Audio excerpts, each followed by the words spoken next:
Is your old jewelry worth its weight in gold? The price of gold tends to rise when the economy is doing poorly.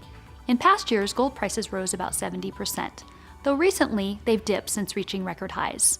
But gold still shines. Like anything else, it's important to understand the market so you don't get scammed. Tonight, Tim Ottmann, owner of the Gem Gallery, educates us on the process of selling gold. So Tim, you've been a premier jeweler here in Reno for 27 years, and over the years, selling gold has kind of become a big craze. What caused that?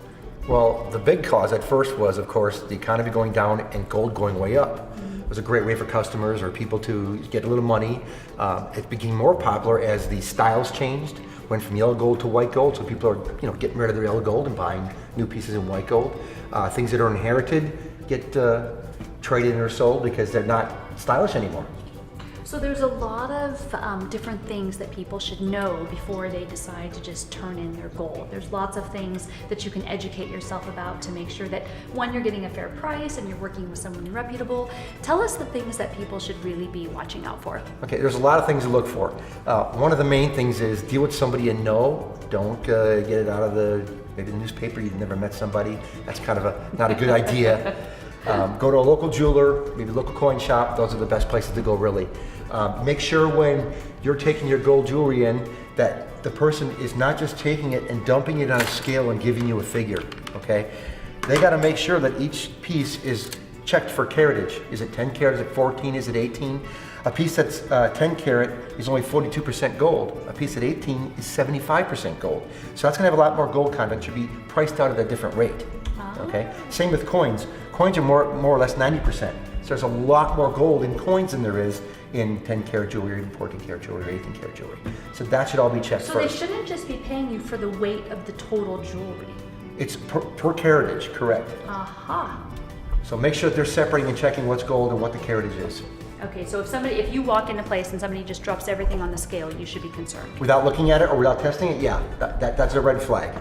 There are laws, especially in Washoe County, a 30-day hold on everything that's purchased. So if a piece of jewelry is purchased, it has to be set aside.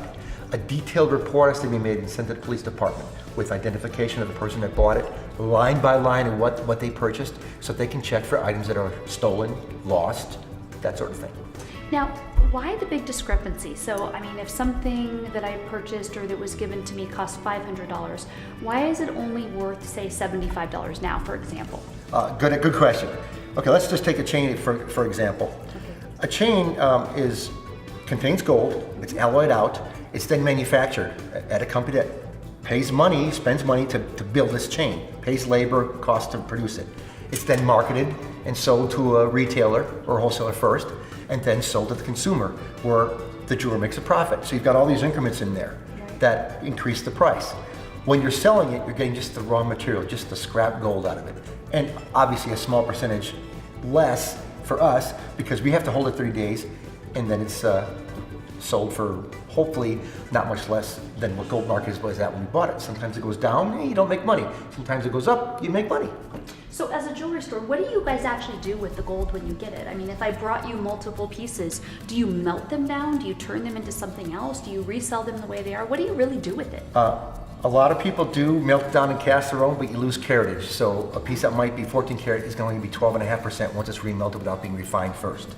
So everything we buy is sent to a refiner, refined, and then we generally take a check and buy whatever type of gold we want to cast with. We never cast with old used pieces unless it's a customer coming in, ordering a piece and saying, this is my mother's wedding ring, I want this gold made into my piece. That's the only time we reuse gold, because you sometimes get impurities, you lose caratage, like I said. So how does a jeweler actually determine the difference in the carat weight of a piece of jewelry? The carat, or what it's made of, we actually take an acid test of it, of each piece.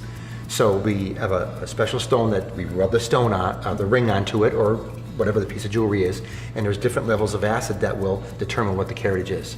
And you can tell it by rubbing it on the stone? Well, yeah, because the stone just holds the metal. It takes just a microns off the piece, and then the acid at different levels will eat away if it's not gold. Oh, interesting. Okay, so then it'll eat away the alloy, so then we'll know which carat it is.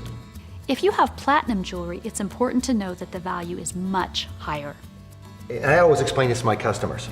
If you take an ounce of 14 karat at $1,300 an ounce, which is about where it is today, platinum at 1400, which is about where it is today. Gold is 58%, or 14 karat is 58% pure. So 1 ounce of 14 karat gold, raw material is going to be about $754 today. If you take an ounce of platinum, it's 90% pure at $14, makes it $1,260, but it's also 60% heavier or denser, so the actual cost in the raw material is $2,000. That's why there's such a big difference, and most people don't understand. That's it looks like the same. 3 times as much. Well, yeah, when you do the math on it, as you see, it works out that way every time. Gold has been recycled since ancient times. Once gold comes out of the ground, it never goes back in. It's used over and over again. The types of gold you can sell range from inexpensive, gold trinkets, to dental gold, to solid gold coins, and even fine jewelry. Just remember what Tim said and make sure you use someone reputable and trustworthy.